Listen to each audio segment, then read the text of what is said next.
It was our Friday date night. We try to do this at least once a week, and I think we're managing to keep up with that average. We were at one of our favorite places, a Mexican bar restaurant. They had a really beautiful open courtyard, and the weather was perfect, cool but not cold, with a slight breeze. We struck up a conversation with the guy at the next table. It was just one of those things that happen. He was alone but seemed pretty friendly. He said his name was John. We chatted with him about our future plans and how, once we save enough, we'll be able to make a down payment on a house. If everything continues as it is now, in about a year or so, we'll have enough money. That was stage 1 of the plan. Stage 2 is building equity. Stage 3 is the big house. Stage 4 is kids. We were young, and we had time. We means me, Jack Andrews, and my wife, Jill. Save your jokes. We've heard them all. We even have an entire shelf in our apartment dedicated to Jack and Jill-themed souvenirs from well-meaning friends and family members. We got married 2 years ago and have been living in marital bliss ever since.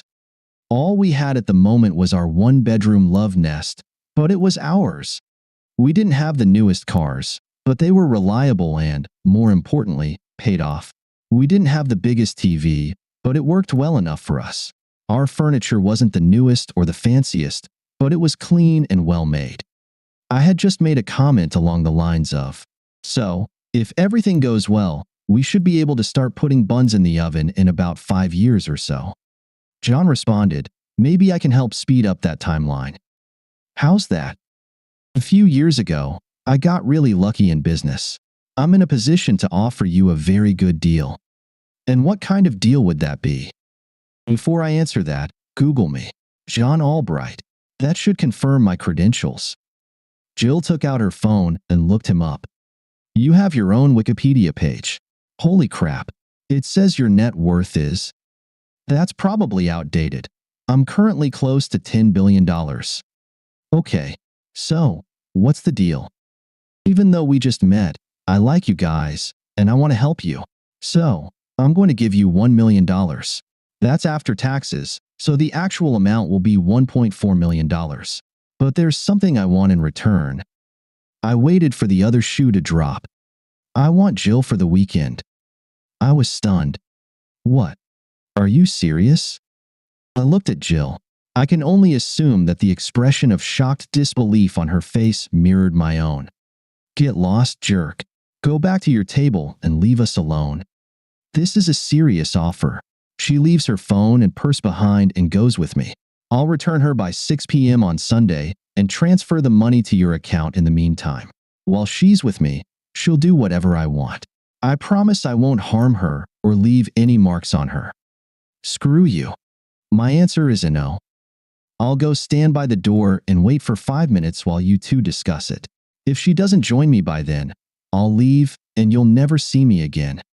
He got up and walked to the exit, leaning against the wall. Holy crap. Can you believe the arrogance of this guy? No, I can't. I know the rich live differently, but this is a whole other level of entitlement. She paused. But $1 million wouldn't be bad. I mean, we could skip straight to stage 4, buy a house outright, fund our kids' college, and still have enough left to invest. We could retire by 40. Just don't tell me you're actually considering this option. Of course not. I'm just saying it would be nice. I looked at her. Good, because if you did, it would destroy us. Don't be ridiculous. I would never do anything that could harm our relationship. I looked at her again. I saw that John was watching us. He tapped his finger on his wristwatch. Well, I don't feel like staying here anymore. Let's go home and watch a movie or something. Okay, keep an eye on my things. I really need to go to the restroom. I watched as she headed toward the restrooms. She stopped to say something to John, no doubt to tell him off once more. Suddenly, they both walked out the door together. I felt my heart clench for a second, and then I bolted from my seat and ran outside. I saw her getting into a Mercedes. Just as she was about to close the door, I shouted her name. Jill, don't do this. She looked at me, mouthed the word sorry, and then closed the door. The car pulled out of the parking lot. I started running after it, thinking I could somehow jump on it or something, when suddenly I was grabbed from behind. I turned around and saw one of the largest men I'd ever seen holding me by the shoulders. "Let me go. That's my wife."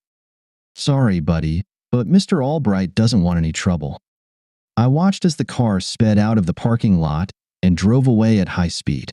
I tried to break free and follow them, but I couldn't. His grip was like iron.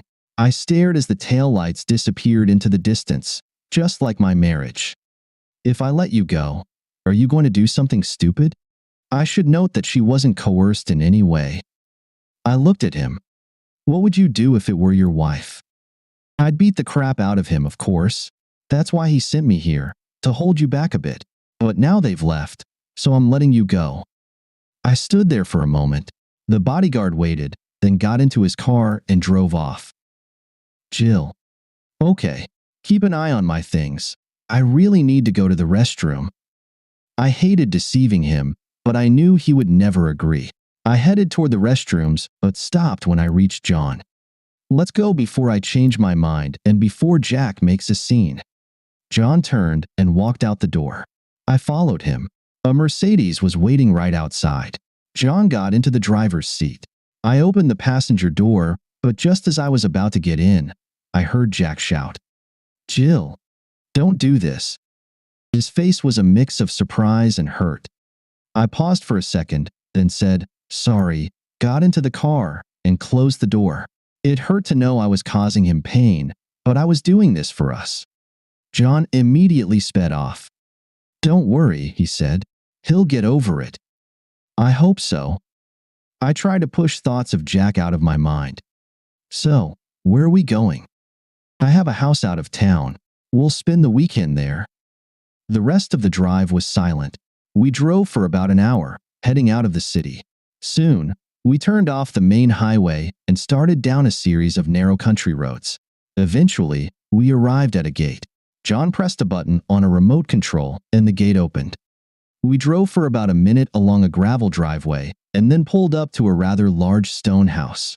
It was 2 stories high and looked like it had been standing there for a very long time. We parked the car near the entrance. "This used to be a hunting lodge. I bought it along with the surrounding land a few years ago and made some improvements," John said. "Come inside." The interior was quite rustic.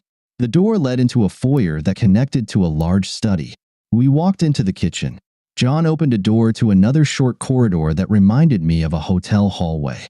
This impression was reinforced when John opened the first door on the right and stepped inside.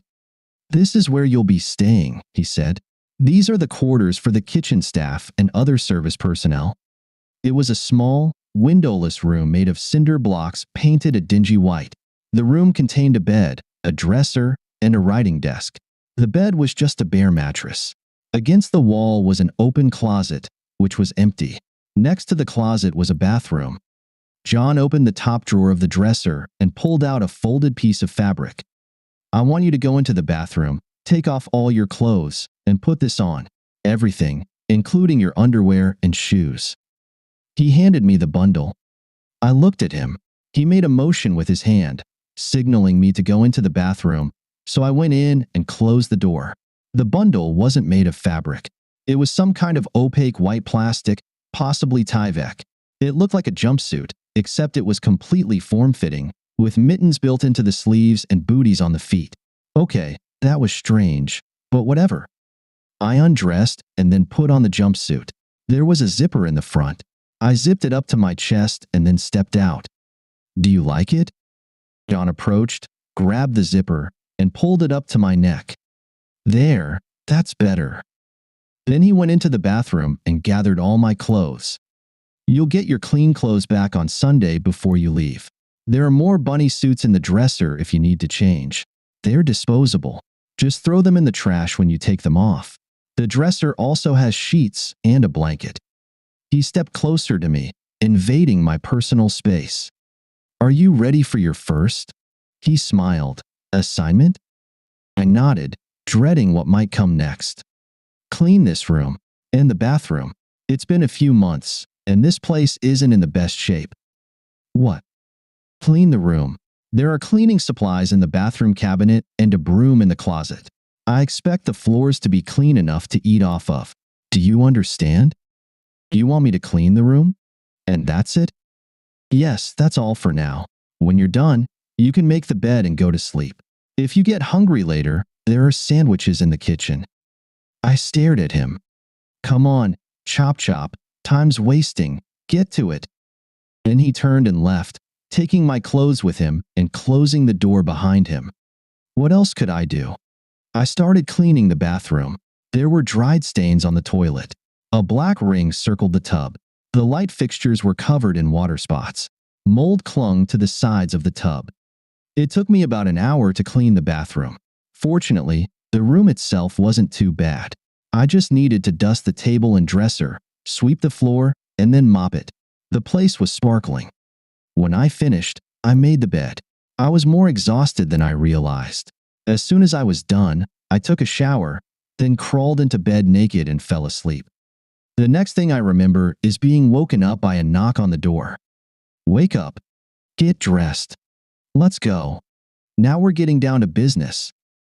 At first, I was confused, then I remembered. I was at John's place. Okay, I'll be out in a minute. I looked into the dresser. There were several dozen bunny suits. I grabbed one and put it on, making sure to zip it up all the way. To the kitchen, John said. He was sitting at the table. Make us breakfast. Can you cook an omelet? Yes. Go ahead. The pantry and fridge were stocked with plenty of ingredients, so I made a couple of omelets. Lots of cheese, bell peppers, mushrooms, and a bit of ham. I plated the omelets, then placed one in front of John and sat at the end of the table to eat mine. Looks delicious, he said, and started eating. We finished the meal in silence. When he was done, he said, clean up here. When you're finished, join me outside. And then he left. To say I was puzzled would be an understatement. I expected to be treated like some sort of sex slave, not a kitchen maid. But whatever. The longer I could delay breaking my wedding vows, the better. I loaded the plates and silverware into the dishwasher and cleaned the frying pan by hand. Once I was done, I walked out through the front door. John was sitting in an Adirondack chair, one of two on the patio, with a small table between them. Good, you didn't waste any time. See that? He pointed to something that looked like a handle with wheels. I realized it was a real lawnmower. Then he gestured to the expansive yard. Mow the lawn. Wait a second. I replied. I thought I was here to, you know.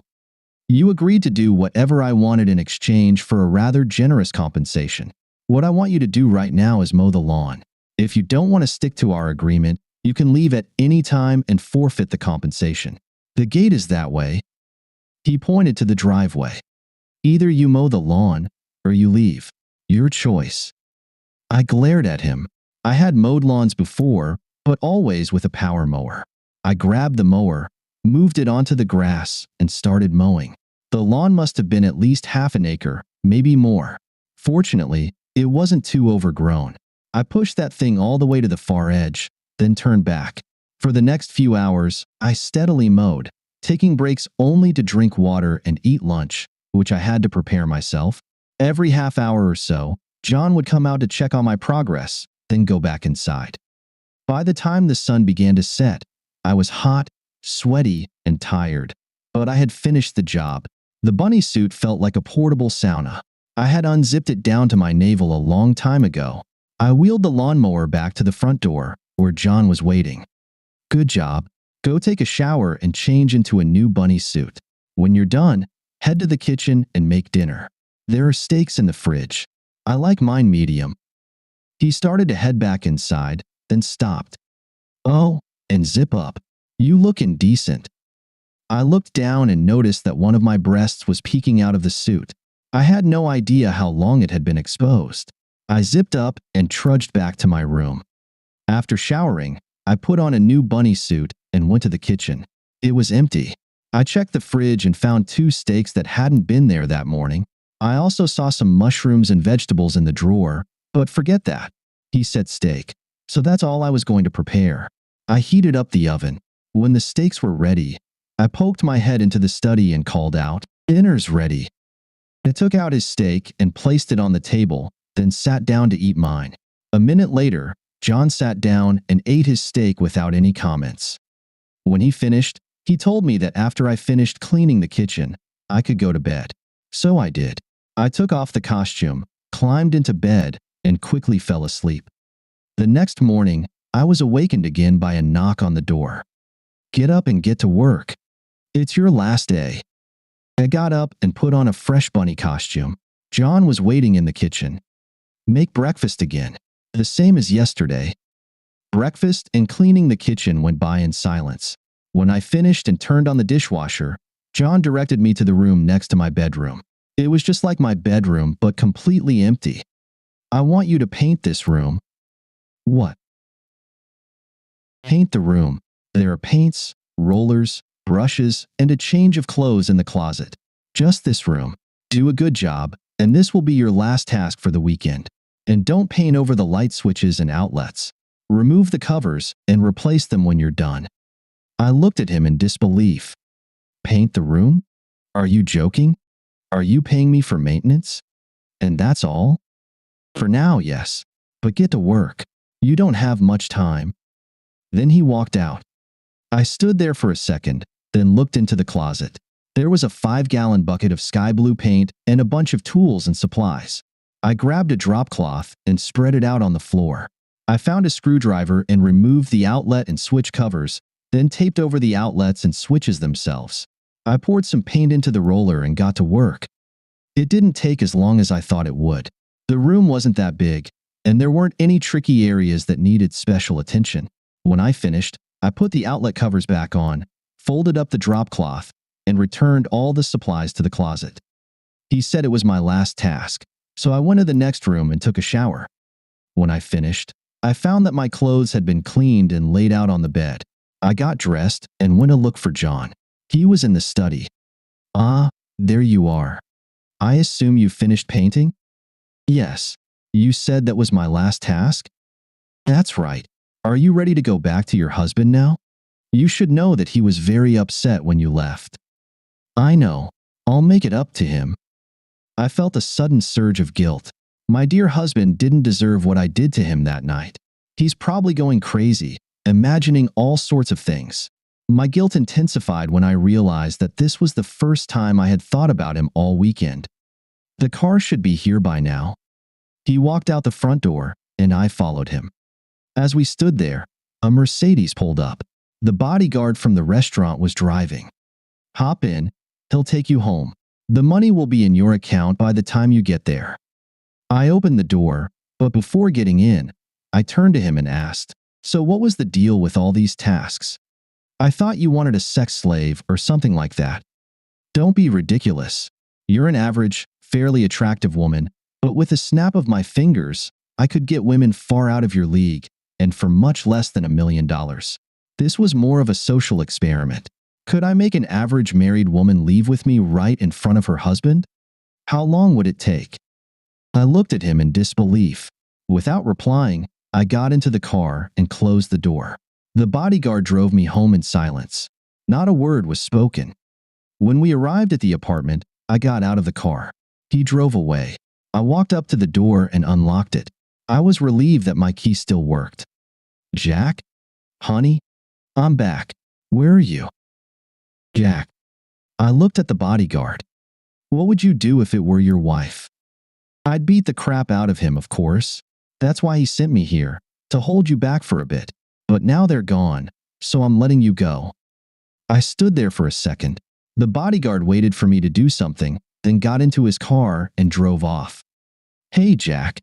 If you're leaving, you need to pay your bill first." It was Mike, the restaurant manager. Over the time we'd been coming here, we had gotten to know many of the staff. "Damn it. Didn't you see what just happened? My wife just left me. And you're worried about the bill?" "Wow. Don't worry about it. I'll take care of it. I'm sorry. I never would have thought she'd do something like that." "Yeah, neither did I." Mike handed me her purse. She left this on the table. Her phone was in the side pocket of the purse. "Thanks.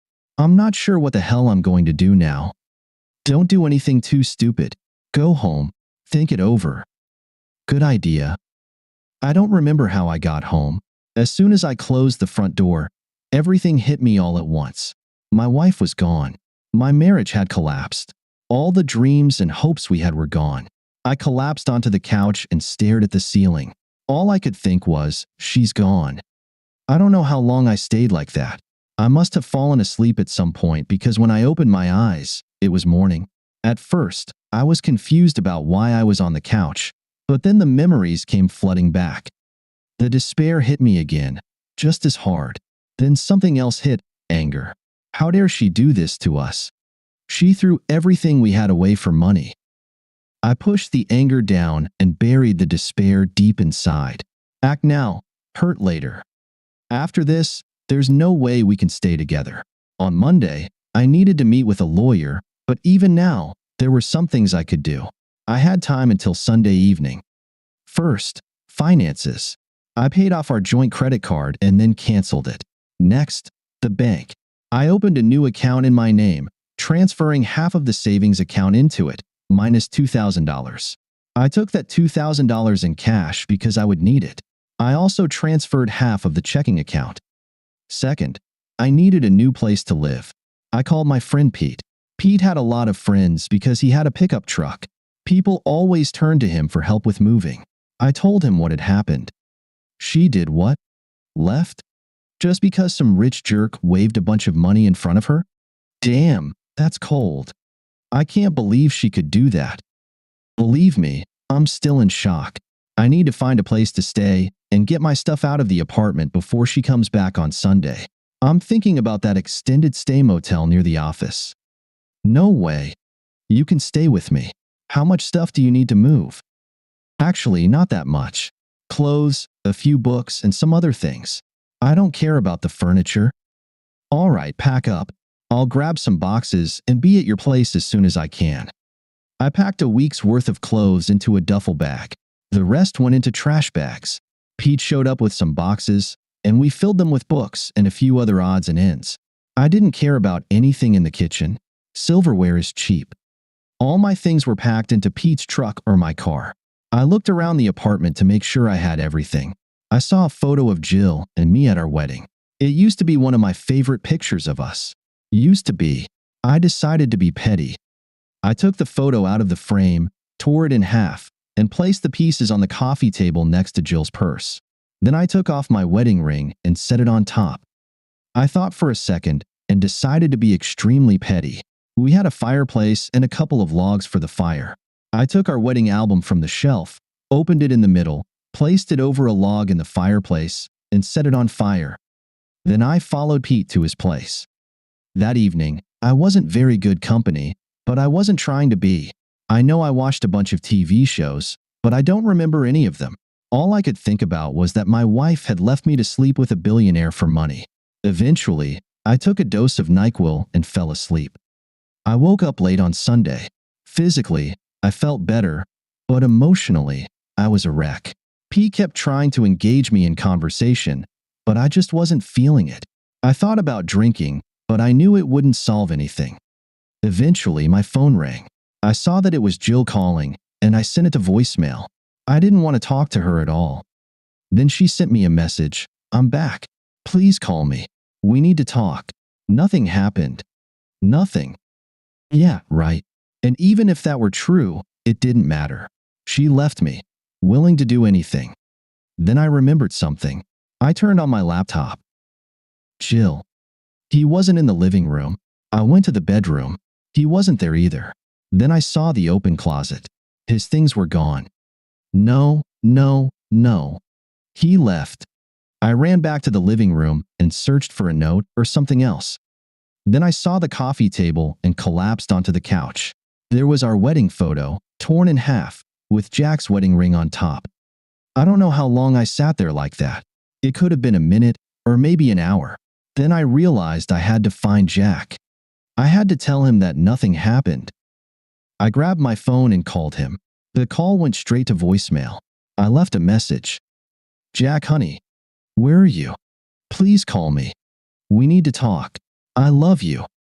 Then I sent him a message. I'm back. Please call me. We need to talk. Nothing happened. Nothing. I looked around the room. Some of the bookshelves were empty. He took his books. He moved out. Then I saw the fireplace.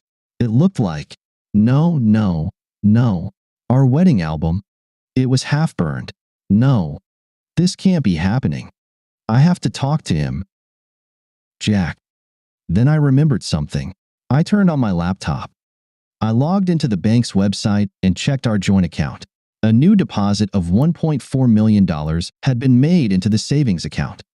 I transferred $700,000 into my new account and logged out. If my marriage was ruined over money, I'd get my half.